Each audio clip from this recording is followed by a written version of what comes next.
All right, let's get started.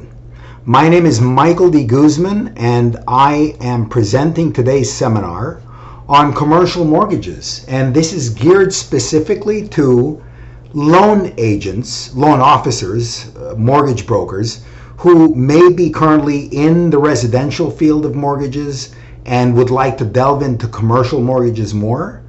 But it's also for people who are experienced in the field, but maybe need kind of a refresher. So maybe you've done a loan or two, but you still need kind of a refresher and some updates, and I hope that this helps. So since there's so much ground to cover, I'd like to start now, and let's begin. And the first place we're going to start is defining what we mean by commercial real estate. Because in the lending world, it's divided really into four categories, all right? First is multifamily, and this is going to be probably your bread and butter. Most of what you're going to be doing are minimum 5-unit apartment buildings. Okay, that's the minimum. Anything under 5 units is considered residential. So apartment buildings and complexes, mobile home parks.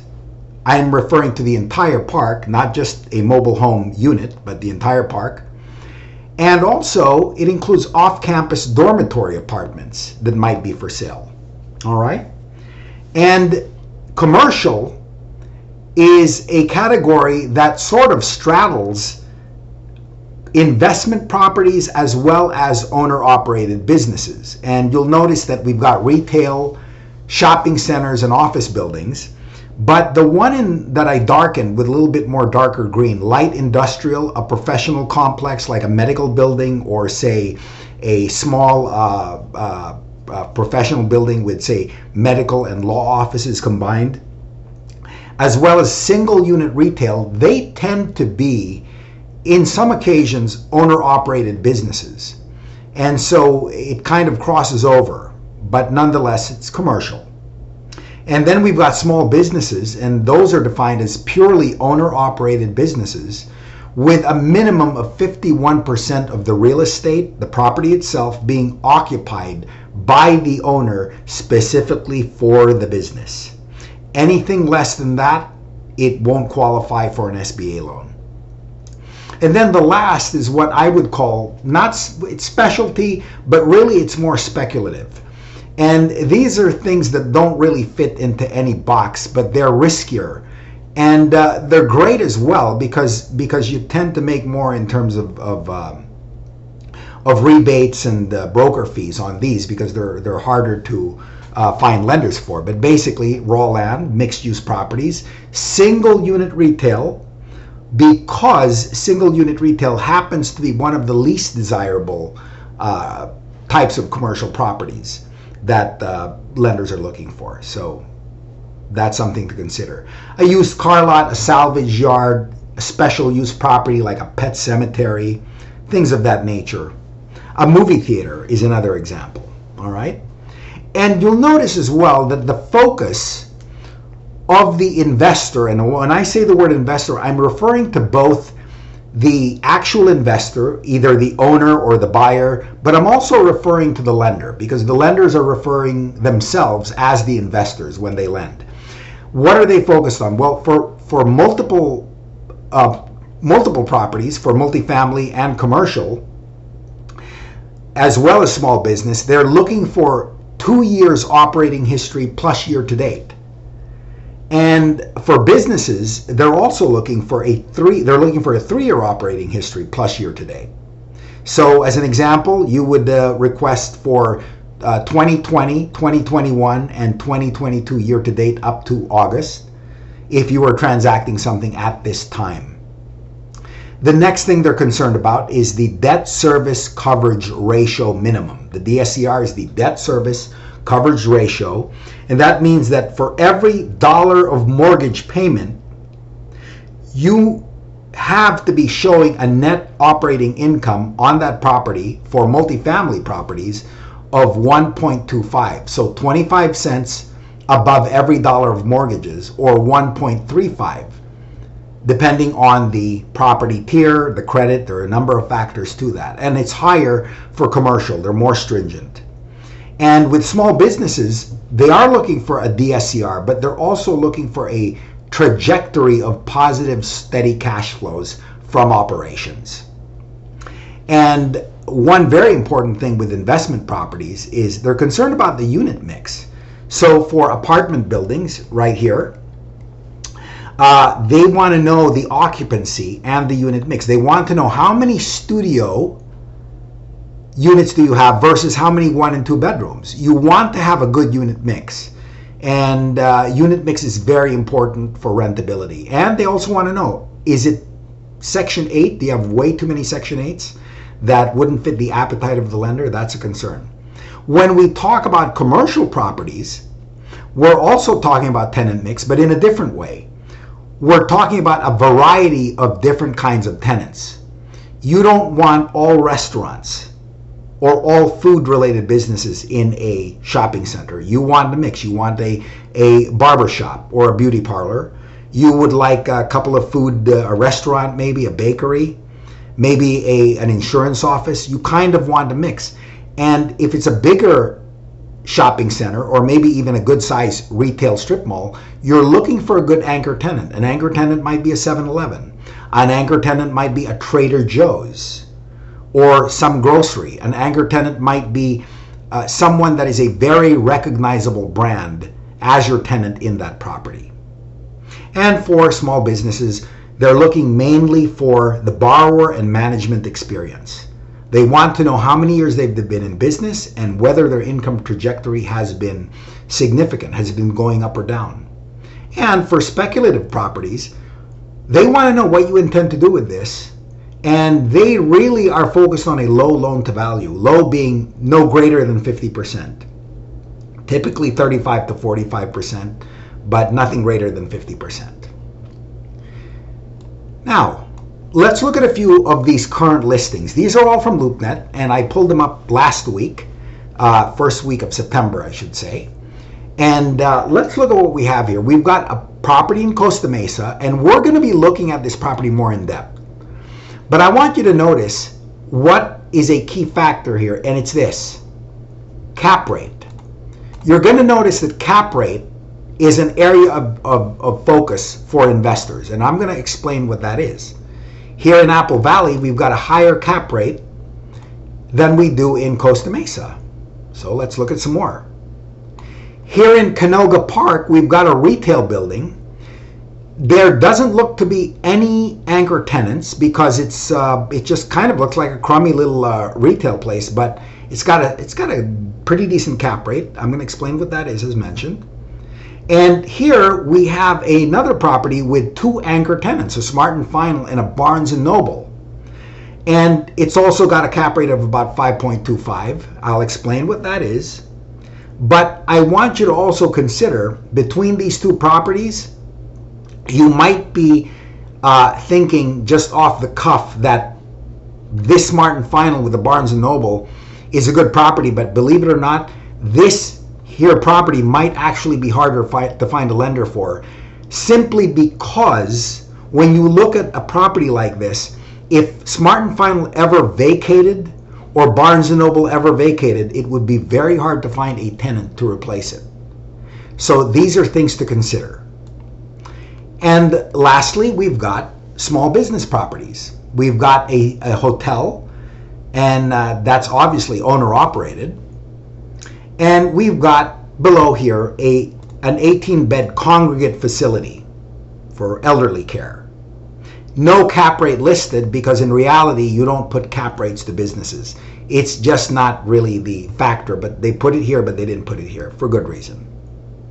Now, let's find out, when we begin valuing a property, how did we arrive at cap rate to begin with? Well, all valuation in commercial real estate, whether it be multifamily, commercial, or small business, begins with a valuation. And that begins, and this is mainly true for multifamily as well as commercial rental investments.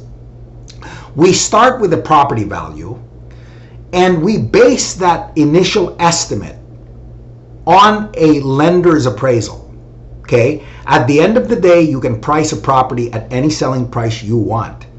But ultimately, it's going to go with the lender's appraisal. And bear in mind, the borrower, the owner, does not order the appraisal. It is always, and I mean always, the lender. Because if you spend on appraisal, it's not going to do you any good, because at the end of the day, the lender is the one with the last word based on their appraisal company of choosing. So let's look at the APOD, which is the annual property operating data. And we start with the gross scheduled rent. And to remember what gross scheduled rent means, if everything is going as scheduled, we shall assume 100% full occupancy. 100% full occupancy. Even if the property does not have 100% occupancy, we fill this in as if it does. And then we add other income, such as laundry machines, late fees, maybe extra parking fees. And that added together, the GSR with the other income, gives us our gross operating income. So that's rental plus non-rental income. And then we throw in a vacancy factor, either the actual vacancy factor, or even if there is no vacancy factor and it's 100% occupied, we put in a vacancy factor of at least 5%. And then we put in operating expenses between 35 to 40% if we're ballparking it, even if the actual operating expense is lower. And why is that? Because we have to think in terms of an investor or a lender.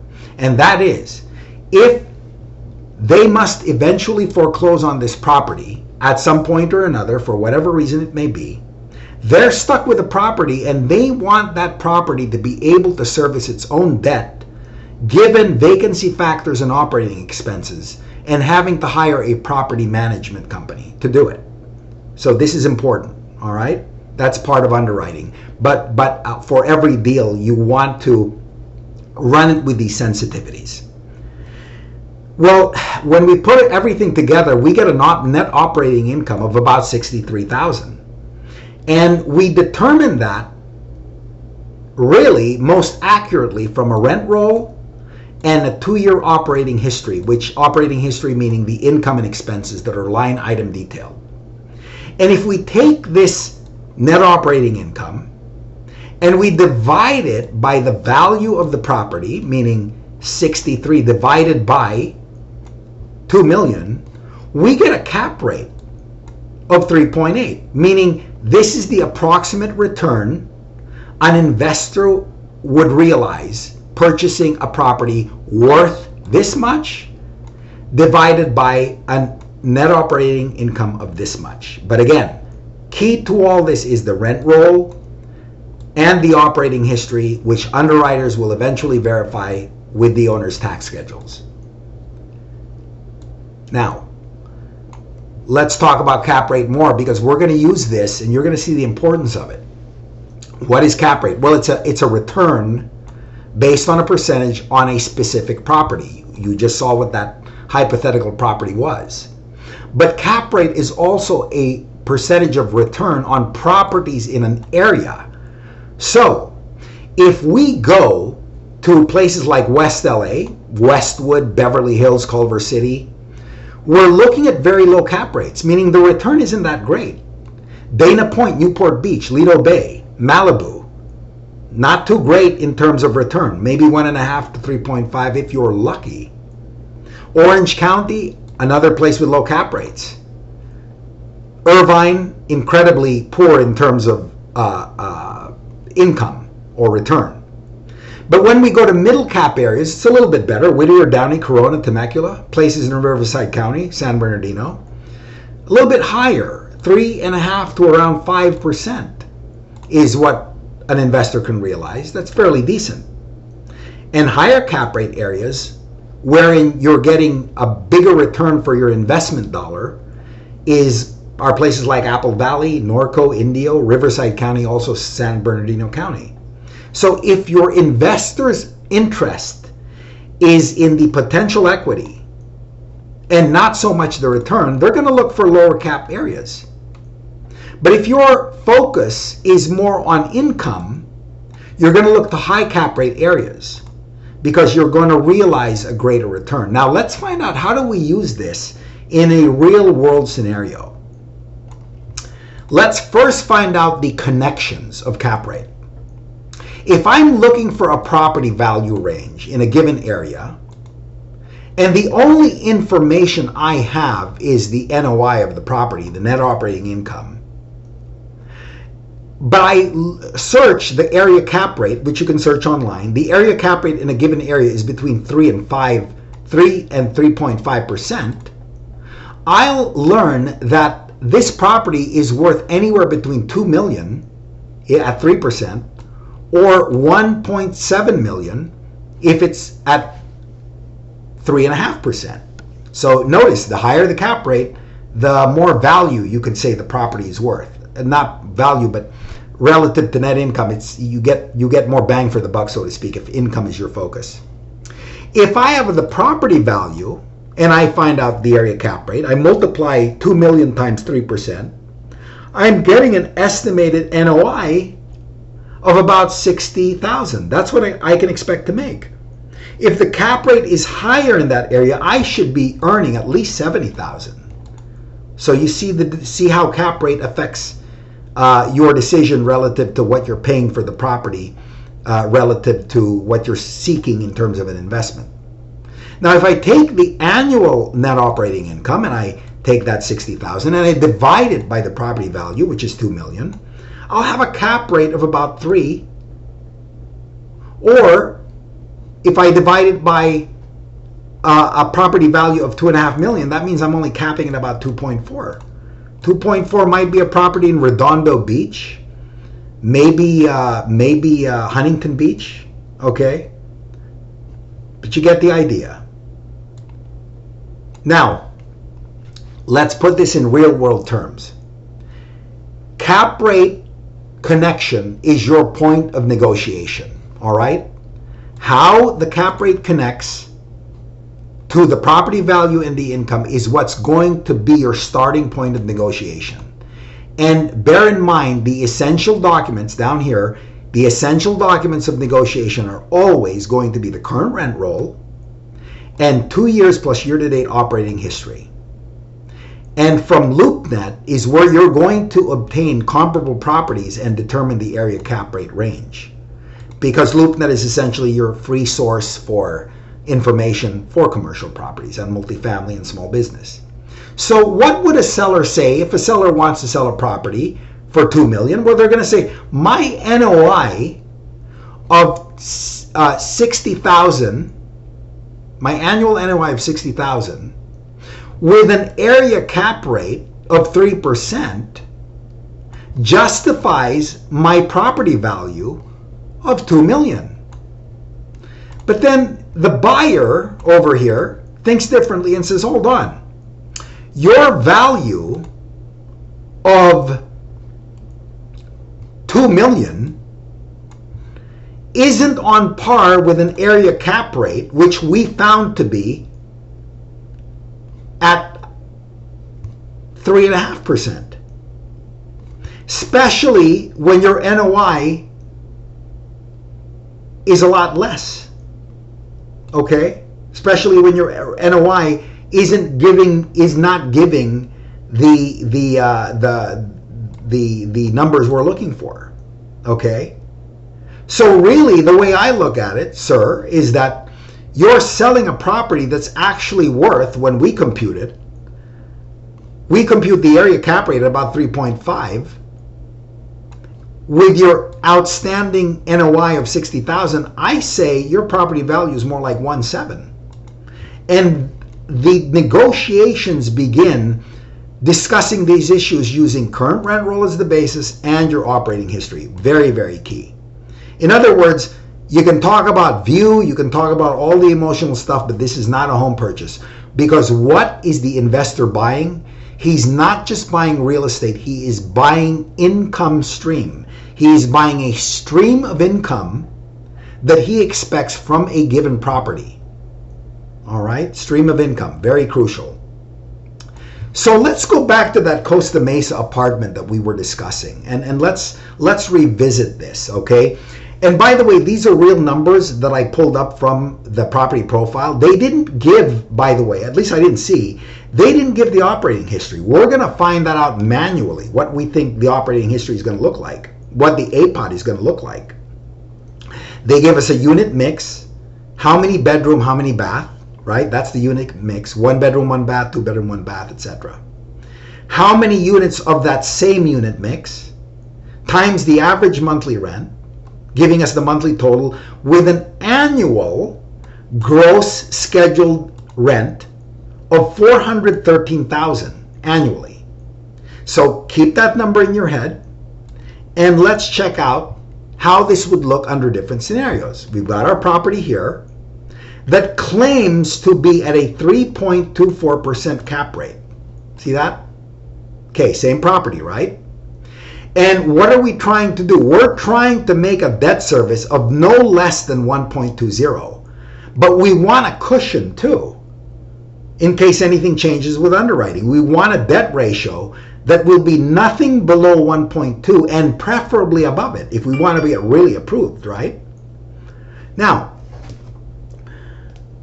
let's look at the list price. He's pricing it at 7.9. So Mr. Seller says, I'm pricing it at 7.9. Okay, Mr. Seller. 7.9, but if I have a buyer who only has a limit, or he rather wants to keep it within a 60% down payment, right? And have a loan to value of 40%, let's look at the numbers. The approximate gross scheduled rent, as we computed, is $413, like we saw. And then we're going to, and then they didn't put any other income. Laundry was not indicated, so I didn't put it, 0, okay? We're going to have a gross operating income number of $413, just like the gross scheduled rent, less a vacancy factor of 5 and an operating expense ratio of 35%. And what we get is a net operating income of $247,939. That's constant throughout the scenarios. It's constant. Then NOI is not going to change.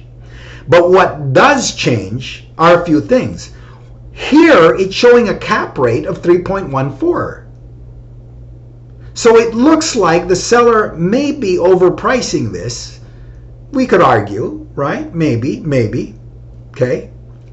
Under this scenario, if we want to be negotiating on the buyer side, we've got 3.24 matching the 3.24 cap rate here. Why?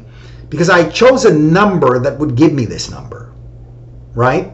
You're trying to justify it here, okay? And we could have many arguments about, well, if you change this, the down payment, this, you're going to change it. Yeah, absolutely correct. But remember, it's all about negotiation, isn't it, right? You've got to know how to roll. You've got to know how to play the game, okay? And then there's another scenario wherein, okay, if you want to play ball, we're going to keep it here, but we're going to add a little bit of down payment and make it 62%. And what happens? We're staying within that 3.24 cap rate because we can argue that that's the return we want. We want nothing less than a 3.24 cap rate. That's why, Mr. Seller, we're interested in your property, right? Well, here's what happens. We've got a debt ratio improving under this scenario. We've got a debt coverage ratio improving also under this scenario. But the point being of this exercise is that you use cap rate as a point of negotiation. Because at the end of the day, if I'm looking for this cap rate, I'm going to be looking for listings that are advertising this cap rate. Follow? And in a buyer's market, which it is because interest rates have gone up, you've got more negotiating room because not a lot of people are going to be paying cash or even doing a 1031 exchange. So now you've got to play ball, Mr. Seller, with people who have at least 60% down, okay? So we could do a whole seminar on negotiation, but really this is the long and the short of it. And understand as well that the DSCR minimum is different for multifamily as it is with commercial. Very, very different. Okay. What's the rent roll look like? When you request a rent roll, this is what it should look like. It should be very detailed in terms of the tenant, not just the number of bedrooms and bathrooms, but also the current rent, the move-in date, Is it vacant? When does the lease expire? When was the last rent increase? And are there rent subsidies? Are there Section 8s? Because all this will determine the risk. You want a nice balance here. You don't want too many long-term lenders wherein the rate is not going to go up. You want the details. And so rent roll is crucial. And every owner that at least knows what they're doing should have a proper rent roll when they submit it to you. All right. Now, let's talk about the pre-qualification process.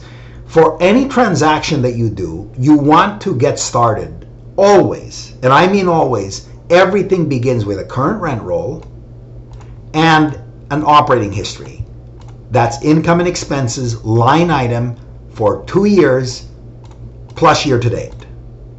And while you have that, if your borrower is genuinely serious, irrespective of what lender you're going to, you're going to want them to start preparing, not necessarily submitting, but preparing a loan application, and a 1003 initially will do. And later you can use that 1003 to fill out your borrower's loan application form. But all these items, they're quite similar actually to residential, if I'm not mistaken. But these are it, okay? And if it's a purchase, you're going to want to include an executed contract plus all pages and addendum. And if it's a refinance, a mortgage bill with the current loan balance and an insurance declaration page. Pretty cut and dry, pretty cut and dry. But remember that pre-qualifying is just your first stage. Because unlike residential programs or loan programs, we're also dealing with a process that has more moving parts. So we go to the approval process, and assuming that the lender has reviewed a full loan package, what we mean by that is the items 1 through 12 in the prior slide, right? Assuming the lender was given that full loan package, and assuming after having reviewed that loan package, the operating history, the rent roll, the borrower's credit, assuming the likelihood, the lender is going to issue the LOI. This is key. The LOI is your essentially what a pre-approval is in residential lending is what an LOI is in commercial loans. This might be the equivalent, I guess, of a DU, a Fannie Mae DU, I'm assuming. Okay, but this is very key because this is the document that makes you feel safe and assured that you can enter escrow without the deal falling out of escrow, because it's going to stipulate the approved, and remember, everything is conditional approved loan, the maximum amount, rate, terms, conditions, and max LTV.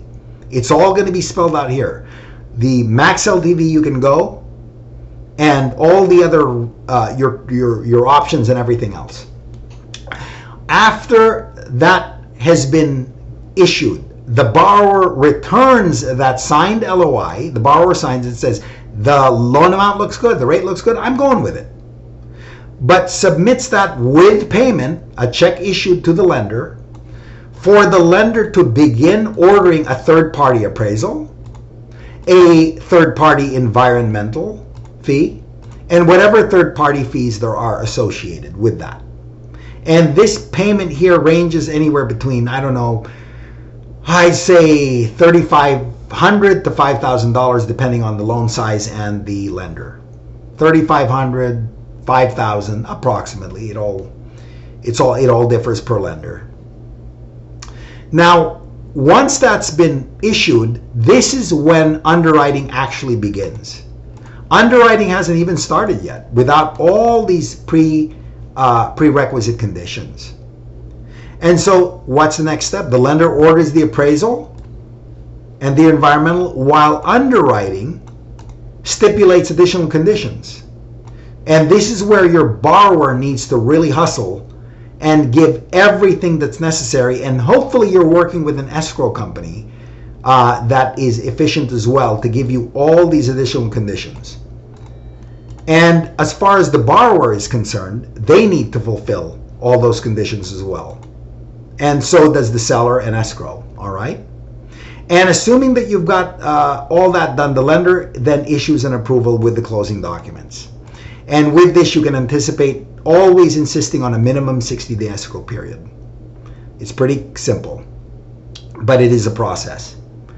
Now, we're going to talk about one more area, and I think this is very crucial.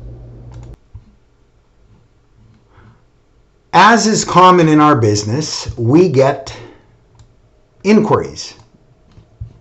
And the inquiries either come in an email or the inquiries come by a phone call, but either way, people inquire.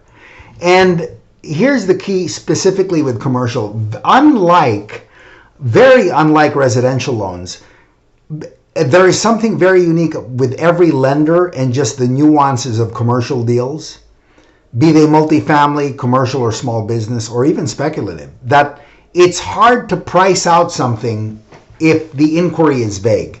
And so the specificity of the inquiry is going to be related to the specificity of the response that you as loan officers or brokers can give to your borrowers, because the lender ultimately can only give you as much as you give them, right? So I'll give you an example. If someone says, what are the rates? They give you a call just out of the blue. Hey, what are the rates for a 15-unit apartment? Well, that's all you know. A 15-unit apartment? Oh, well, gee, it depends. From 5.25 to 9%. Because I have no idea where that apartment is. Not only that, I don't know its condition, its age. I don't know if it's high risk. I don't know if there's asbestos. I don't know if... there are so many moving parts of that property. I don't know, is it 50% occupied? Is it 80% occupied? How many units are damaged? I really don't know, so I've got to be very vague, right? Then we get to another level where it's a little bit better, much better actually. Here's the rent roll and 2 years operating history. Okay, good. Well, assuming a 740 mid FICO of your borrower, I don't know, maybe 5.15 to 5.875. So we're getting closer, we're getting warmer. But then when someone, if you're lucky enough to have a borrower that's very efficient and says, here's the full app with items 1 to 12 that we showed you before, the response gets even better, doesn't it? Well, based on the app, remember, we haven't gotten to underwriting yet.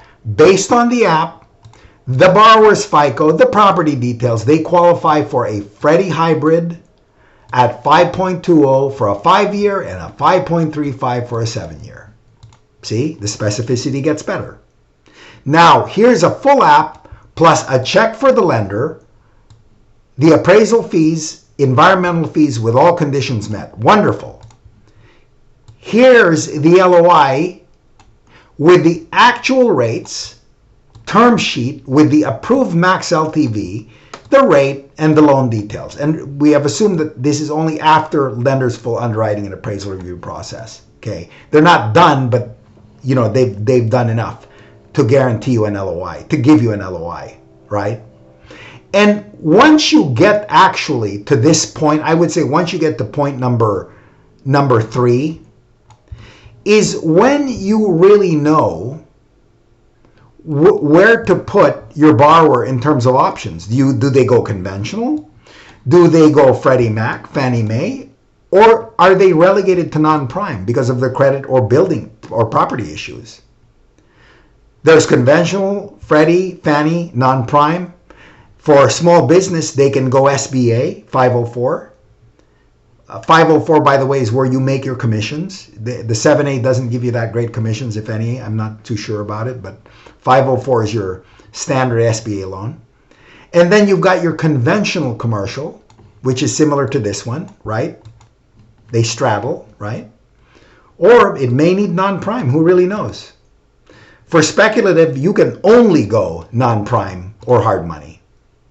So this kind of gives you the idea so that when you're on the field doing this stuff, you know the right answer to give.